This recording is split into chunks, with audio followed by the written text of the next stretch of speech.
Thank you. No pressure.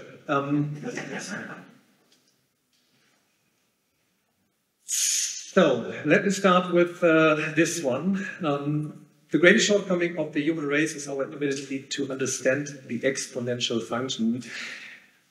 By the last 20 years, I saw this quote a lot of times, and never ever in our lives was it so tremendous clear that we should take some steps to understand this function now and to school our kids to understand this. This is the exponential world. The computer around 1950 emerged, the internet around 1995, the smartphones in 2007 when the iPhone came along. All these made it happen that social media comes along. And by the time around 2015, machine learning, and now, 2 years after OpenAI launched ChatGPT, artificial intelligence is finally exploding. So what we should think about is what my exponential way was. This is a quote from actually here in RWTHAachen. Daniel Jung has saved more asses than all the plastic surgeons and gyms put together.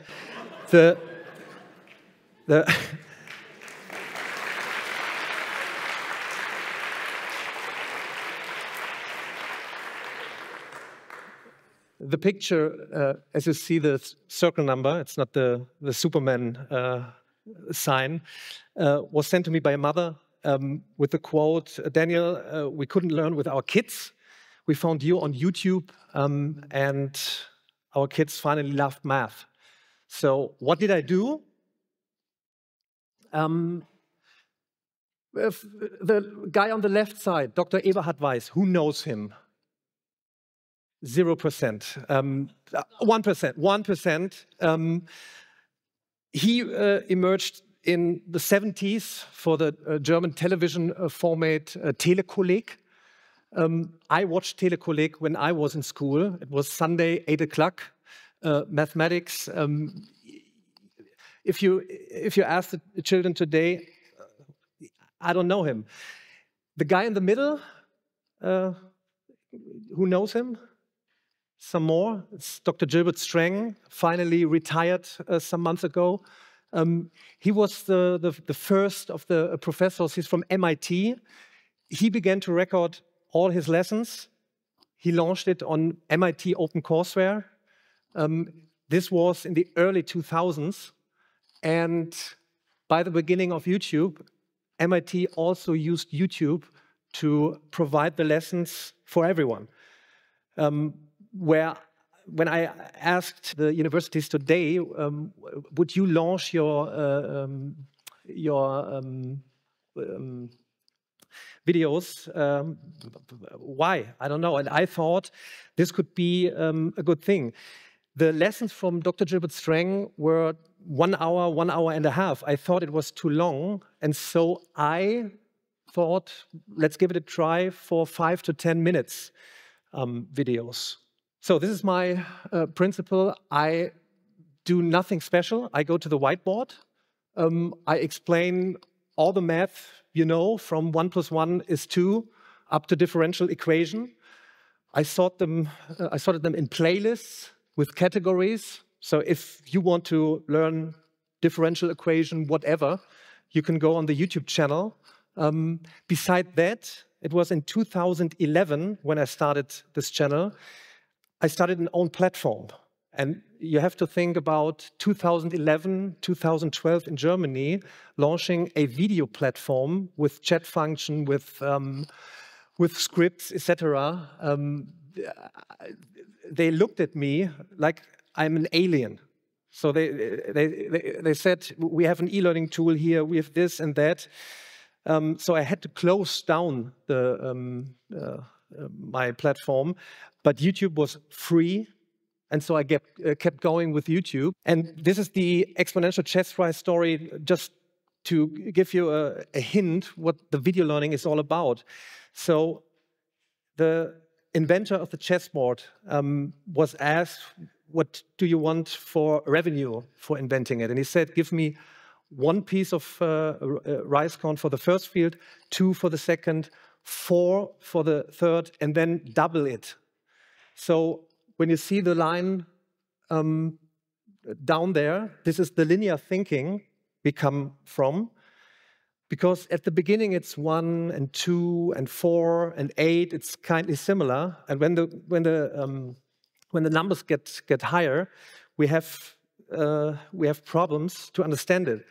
But then at some point it explodes, and that's all what's about exponential growth. So this is my formula, 3C to the X. It's content creation combinatorial. I'm not alone anymore. You see, perhaps some of you know Simple Club, it's above right. On the downside, there is Lehrer Schmidt. Who knows Lehrer Schmidt? So Lehrer Schmidt, for those who don't know him, he's a really teacher in school, and he began to record his lessons while everyone is asking, how should I produce the videos? How should I start? And he just made his phone and began to write, and now he has 1.8 million followers. 1.8 million followers for German content. On the right, it's 3 blue, 1 brown, a mathematician who worked for Khan Academy and then said, I go my own way. He visualizes all around mathematics in his own style, and he has 6.8 million followers. And I could go on and on and on and on and on.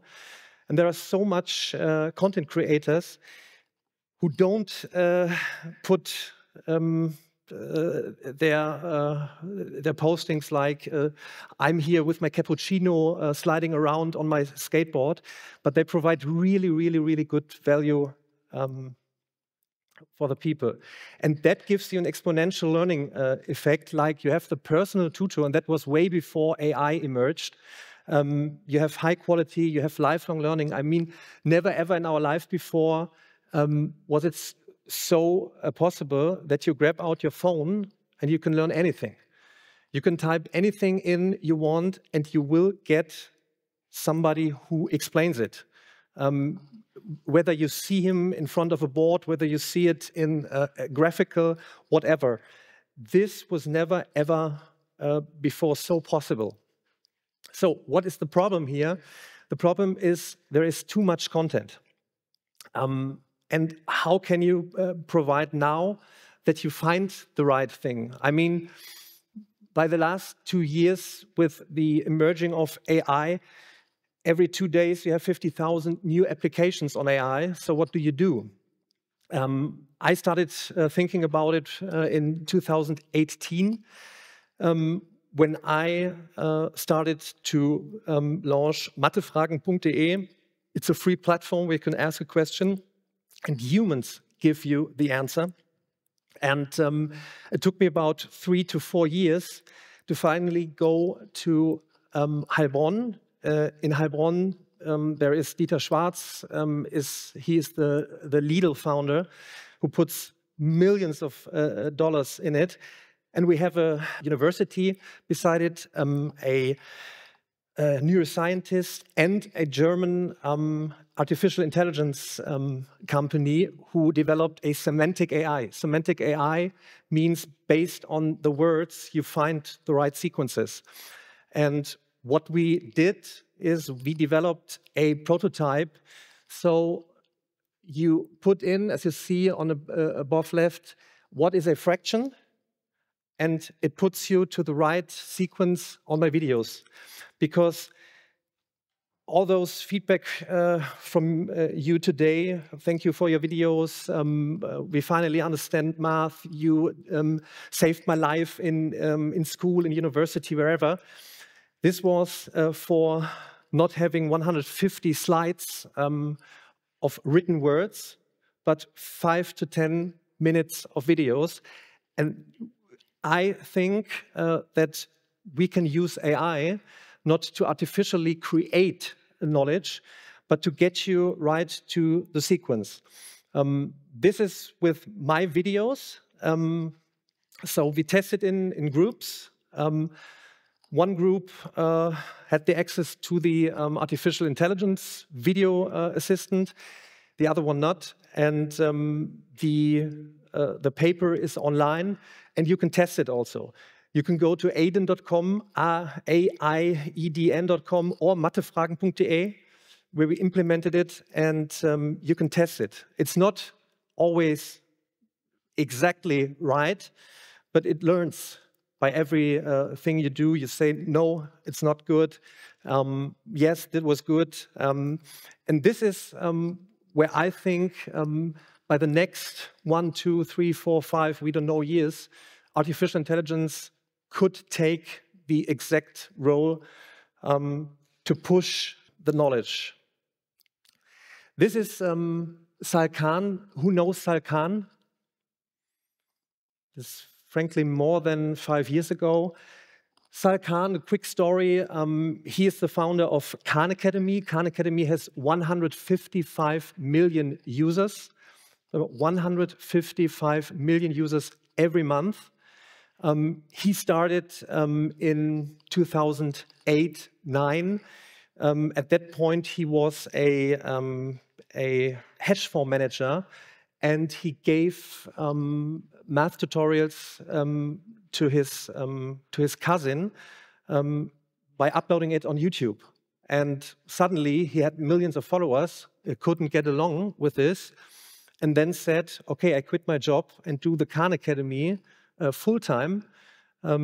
He thought about doing some applications, and then Bill Gates, with his foundation, stepped in, and that is why he began 3 years ago cooperate with OpenAI, and he developed with his company Khan Academy Khanmigo. This is a artificial intelligence that also not gives you the answer, but gives you step-by-step hints to come to the answer. So he's thinking it a little bit like me. And in this talk that I would give you to watch afterwards, it's 3-4 months ago.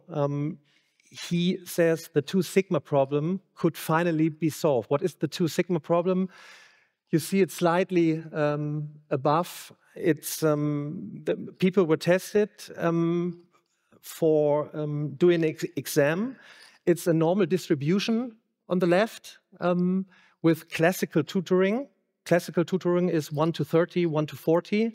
And you upfront the test scores by 1 standard deviation if you do mastery learning. Mastery learning is all that you know before artificial intelligence. It's about using videos, using technology like being connected every time. And it's an upfront of 2 standard deviations when you give everyone a personal tutor. So giving everyone a personal tutor is not possible up to now. So how could we do it? That's the main question, because when you go to the internet, and nowadays you see the next one is speaking, hey, here's the new AI from this, from that. The real answers will come. We don't know when, but with the Khan Academies, the Udacities, Coursera, Udemy, all the platforms who are having this knowledge, combining with us. And what do I mean with us? This is the main character from the film Pay It Forward. Who knows the film Pay It Forward? So it's always the same 2 to 5%. The film Pay It Forward, the little guy says, if I do 3 people something good, and say, you 3 people also do 3 people something good, and this goes on and on and on. You see it on the right. This is exponential growth. And what do I mean by this? If 1, 2, or 3 in this room who don't use social media use social media to provide knowledge and real knowledge. I don't know what knowledge you have. You have something. If you're on a journey or whatever, use it because the social media is being used to train the AI. So when you look at OpenAI, Anthropic, Llama, and all those large language models, they grab the internet, and on the internet, there is the content you find. And it's not so much like my content. And we need more of this content. And this is when we grab the chance. So we have no AI dilemma. What do I mean with AI dilemma? Who has seen AI dilemma? No one, honestly. Type in, if you do 1, 2, 3 things after this event, type in on YouTube the AI dilemma. This is a talk from Tristan Harris and his colleague. They did Social Dilemma. Anyone know Social Dilemma on Netflix? Ah, okay. The AI Dilemma is the follow-up, so to speak, where they talk about what goes not. And I mean, it will freak you out what can happen. So if we don't end in the AI dilemma, we need more content that is not mostly the content you see now on the internet. Because when I talk to students and ask them, when you are on TikTok, for example, they say, okay, 1 hour, 2 hours, 3 hours, 4 hours, 6 hours, and that was not much likely for math tutorials, physics, or whatever. And we need more content of mine, so we won't end at the AI dilemma. So here is my nephew. We look into the future, and we heard it quite a bit today. Be human. What does it mean to be human? To be human is the kind of we want to go forward in our lives, and that's only by you. If you go out there and don't say, hey, social media, that's all rubbish, what's there in the content, we can produce highly good, frequently content for the crowd. So if you have something to say on what platform you want to go in, provide it and start a channel, start a podcast, talking about your project, going deeper, because that's what's training AI. I guess, at my point of view, when I go further with my AI project, that could help. I don't know if we can get along with the big companies from the UK, and I didn't talk about China, what's going on there. But if we use social media for good, I think we can give the training machines a little bit a hint to have more power. And I will leave you with this. So be real, be you. When you step out of this, you take your notes, you think, how will I learn? I mean, this is tremendous, because by the last 20 years, I've never seen an age like this emerging. I talked to so much AI specialists. You hear a lot of this goes not. When do we implement it? When does it scale? You hear NVIDIA, formerly the graphic card company, now is the big deal because every big platform uses the computers from NVIDIA. I say, what can we do? Perhaps one of you will start the podcast, the video tutorials, whatever, to spread the word and to give a hint to 3, 4, 5, 6 others, and then we could, I think, we could use this one to shape the future. Thank you.